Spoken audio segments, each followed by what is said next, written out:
जरूरत से ज्यादा बोलने वाला व्यक्ति गृहस्थी में खुश नहीं रह पाता। जो व्यक्ति कम बोलता है गृहस्थी में, जो अपनी पत्नी का सम्मान करता है गृहस्थी में, जो अपनी गृहस्थी के लिए बिल्कुल रेडी रहता है,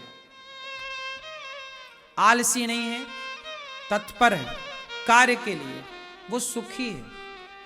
आज परेशान कौन है? जैसे इन्होंने कहा कि गृहस्थी से हम परेशान हैं। परेशान कौन होता है? जिसको अब गाड़ी चलानी आई नहीं और आप गाड़ी में बैठ गए तो ठोकेगी गाड़ी, कहीं ना कहीं एक्सीडेंट होगा। इसलिए गृहस्थी चलाने के पहले हमें गृहस्थी चलाने के तौर तरीके सीखना चाहिए। कहाँ सीखना चाहिए?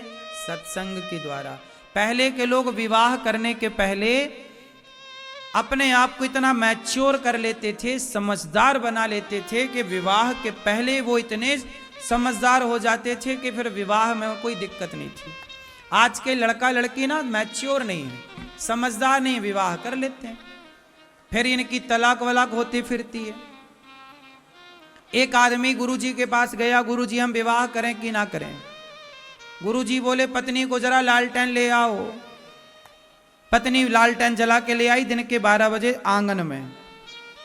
अब धूप थी और लालटेन जली, तो लालटेन के प्रकाश में गुरुजी पढ़ने लग गए किताब।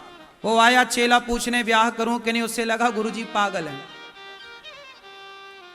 अब दिन में 12 बजे लालटेन कौन मांगता? लालटेन समझते हो ना, लालटेन डिब्बी प्रकाश दिया। थोड़ी देर बाद पत्नी बोली, पति बोले गुरुजी सुनो जरा 2 गिलास दूध ले आना, शक्कर ज्यादा डालना। पत्नी गई तो नमक डाल के ले आई 2 गिलास दूध में, 1-1 चम्मच नमक घोल कर ले आई, पति को दिया। और वो आदमी आया था, शादी करूं कि नहीं, उसे भी 1 गिलास दूध पकड़ाया। जैसे ही गुरुजी ने दूध पिया, नमक पर गुरुजी पी गए। चेला जैसे ही नमक वाला दूध पिया, थू थू थू थू थू थू थूक दिया। गुरुजी बोले ला तेरा दूध, गिलास लिया, पूरा पी गए। अब वो चेले को लगा गुरुजी पागल है, जाने लगा। गुरुजी बोले कहाँ जा रहा है?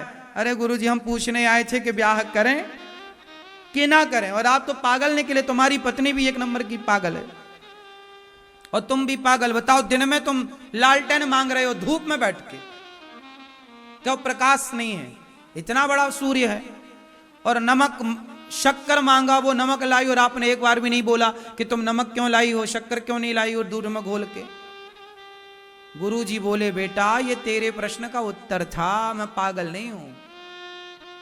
तूने प्रश्न क्या बोला कि ब्याह करूं कि ना करूं?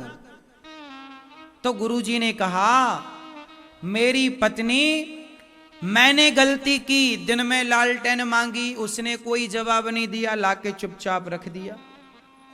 मैंने गलती की तो उसने कुछ नहीं बोला, उसने शक्कर की जगह नमक घोल दी तो उसने गलती की। मैं चाहता तो कहता तू अंधी है क्या, फूट गई तेरी आंखें।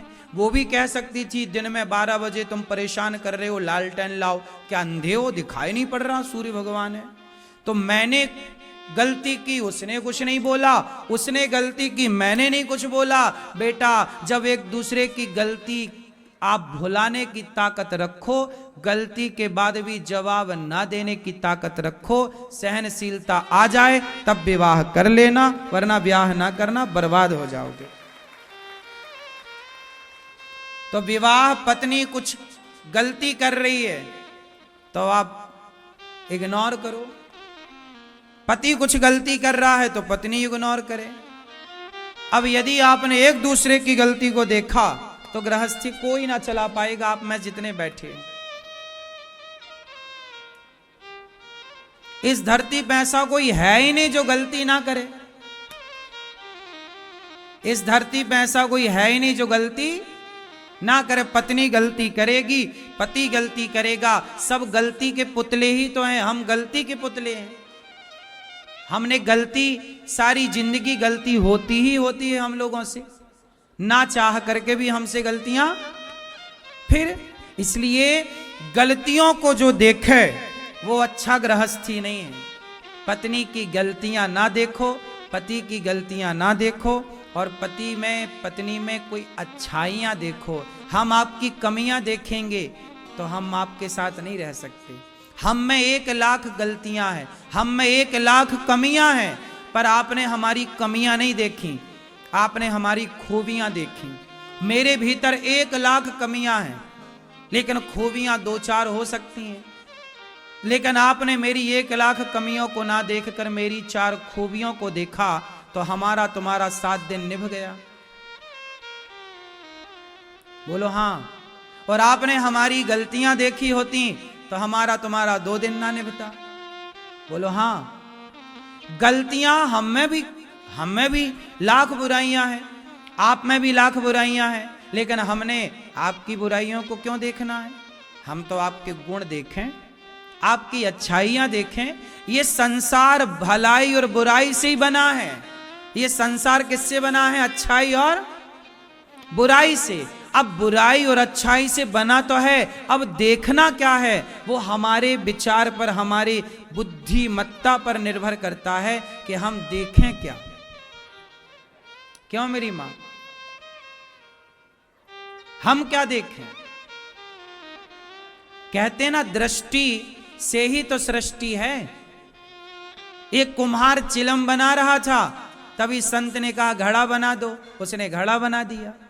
जब घड़ा बनाया तो घड़े का पानी किसी ने, मुसाफिर ने पीकर कहा वाह कितना शीतल जल है, तो वो घड़े की माटी रो पड़ी। घड़े की माटी ने कहा कुम्हार तूने तो मुझे चिलम बनाने के लिए उठाया था, पर किसी साधु के कहने से घड़ा बना दिया, तो आज देख इस घड़े का पानी पी करके लोग कितनी दुआएं दे रहे हैं।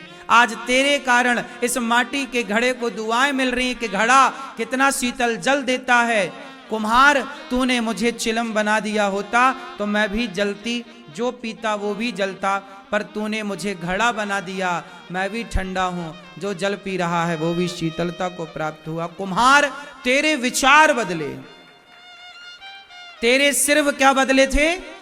विचार। तूने चिलम बनाने की माटी से घड़ा बना दिया, तेरे विचार बदले, लेकिन मेरी तो पूरी जिंदगी बदल गई। तो बस यदि आपके विचार बदल जाएं, आपके गांव में, आपकी समाज में बहुत बुरे लोग होते हैं, लेकिन आपकी दृष्टि होनी चाहिए। श्री कृष्ण को शिशुपाल ने 100 गालियां दी। श्री कृष्ण को शिशुपाल ने, भगवान को शिशुपाल ने 100 गालियां दी, पर 100 गालियां सुनकर भी भगवान ने ध्यान नहीं दिया। और वो 100 गालियां नित्य देता था। कल भी 100 गालियां, आज भी 100 गालियां, उसकी 100 गालियां माफ थी। कितनी गालियां? पर डे की 100। कल भी 100 दिया, आज भी 100 दिया, पिछले 1 महीने पहले भी 100 दिया, रोज 100। जब भी कन्हैया मिलते 100 गालियां देता, सबके सामने देता। भरी सभा में शिशुपाल खड़ा हो होकर कन्हैया को जलील करता। अरे तू तो ग्वाला है, तू तो गैया चराने वाला है, तू जाने क्या क्या क्या कहता होगा राम जाने। लेकिन 100 गालियां भगवान ने चुपचाप सुनी। जब एक दिन 101 भी हुई, भगवान ने सिर काट दिया। शिशुपाल में इतने अवगुण थे, फिर भी भगवान ने उसे दंडित नहीं किया। रोज रोज एक बार फाइनल परिणाम मिला। उसी तरह भगवान किसी के अपराध जो, अच्छा शिशुपाल को मारा भगवान ने, तो भगवान ने शिशुपाल को भेजा कहां? नरक के स्वर्ग। बोलो, चाहते तो नरक भेजते कि तूने गालियां दी, जा नरक। भगवान के हाथ में नरक है, भगवान के हाथ में बैकुंठ है, जहां भगवान ने उसे अपना धाम दिया, सायुज्य मुक्ति दी। क्यों? क्योंकि भगवान अपराध नहीं देखते। मैं करोड़ों बार अपराध कर चुका, करोड़ों जन्म का अपराधी हूं, लेकिन भगवान ने अपराध देखे होते तो अपने वृंदावन में थोड़ी बसाते। अपराध भगवान नहीं देखते तो अपराध हम क्यों देखें? हम आपकी बुराई क्यों देखें? इसलिए एक बात जीवन में याद रख लेना, ये मेरी अंतिम बात है ज्ञान की, कि कभी किसी की बुराइयां मत देखना। बुरा तो संसार है। कबीर जी क्या कहते? बुरा जो देखन मैं चला, बुरा ना मिलिया, जो दिल खोजा आप ना हमसे बुरा ना बुरा तो संसार में सबसे ज्यादा हम हैं और हम दूसरों को बुरा बुरा बुरा बुरा कहते हैं। इसलिए जो व्यक्ति स्वयं को देखता है उसे सब कोई देखता है, जो दूसरों को ही देखता रहता है उसे कोई नहीं देखता। इसलिए खुद को देखिए, खुद को बेहतर बनाइए, खुद को ठीक करिए। जब आप खुद को ठीक करेंगे सब ठीक हो जाएगा। भगवान के 16,108 विवाह हुए, प्रत्येक रानी से 10 बेटा 1 बेटी भई, इतने विवाह करके भी भगवान प्रसन्न है। और आप एक विवाह करके परेशान हो, क्यों? क्योंकि आपको गृहस्थी चलानी नहीं आई। भगवान ने इतने सारे विवाह करके बताए समाज को कि देखो गृहस्थी चलानी कैसी। हर हाल में पॉजिटिव रहना है, हर हाल में प्रसन्न रहना है, हर हाल में ईश्वर का धन्यवाद करना है, तब तो गृहस्थी चलेगी, आप जीवन में खुश रहोगे। वरना शिकायत शिकायत है तो मर जाओगे, शिकायतों का पार ना पा पाओगे, शिकायतों का कोई अंत ना होगा। करते रहो शिकायतें, शिकायतों भरा जीवन जीते रहो। भगवान श्री कृष्ण और रुक्मणी जी प्रेम से ना वो गृहस्थी में खुश भी रहते हैं। थोड़ा हंसी मजाक भी किया करो, पत्नी के सामने थोड़ा मजाक पत्नी से किया करो, पति से किया करो, थोड़ा जिंदगी में ना प्रसन्नता हो। भगवान ने 84 लाख योनियां बनाई, लेकिन हंसने का मौका केवल आप लोगों को दिया। आपने कभी कुत्ते को हंसते देखा है? गधे को देखा होगा, बिल्ली को? इसलिए हंसो, मुस्कुराओ, हर हाल में प्रसन्न रहो। गृहस्थी का मतलब मैया मुंह बना के बैठना नहीं, स्माइल करना, प्रसन्नता। मैया हंसो जरा, देखें तुम्हारी लिपस्टिक दांतों में तो नहीं लगी। हमारी माताएं कई बार लिपस्टिक ऐसे लगा लेती है दांत लाल हो जाते, ऐसा लगता पान खाए हैं। मैया तुम दांत काहे छिपा रही हो अपने?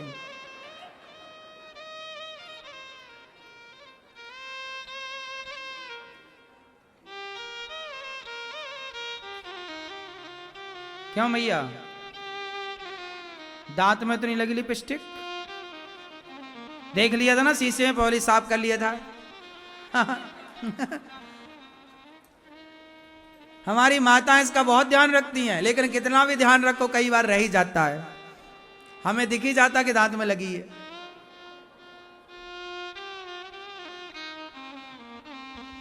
तो इस तरह खुश रहना चाहिए। खुश रहना भगवान सिखाते मंदिर में बैठे कन्हैया प्रसन्न मुद्रा में। इसलिए भगवान के मंदिर में भगवान कैसे हैं?